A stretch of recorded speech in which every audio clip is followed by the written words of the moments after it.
Zvina kumira zvakanaka muri yeZimbabwe. Ndadzoka zvekare panapa nhasi ndine nyaya yandandika kubatira kunzi President Emmerson Mnangagwa is rewarded former legislator Dexter Nduna ZANU-PF by appointing him to lead resource mobilization for the ruling party targeting mining, agriculture and other businesses enterprises.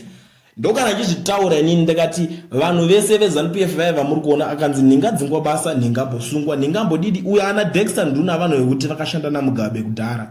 Iko zvine zvavakudzoswa futi museko raMnangagwa. Handi vakambotiza vachinzi team G40 chichi zuro ndizuro makamboona mumwe kasukwera akambobuda aita kuti inini ndatodzokere zveso ndimbonoita face to face naGarwe tongoti Tyson versus Garwe tomboona kuti tichaita sei. Akazomiswa zvake akaisirwa mabreak akanzi chimbomira ikoko. But ava vamwe vacho vakutanga kutodzoswa mupati. So vanhu ivavo ndakaona kunge vanhu wani zvekuzonzi mumba vanhu vashanda naMugabe vakadidi vanhu vakadidi tungoro tuma small grudges tonga tulipo.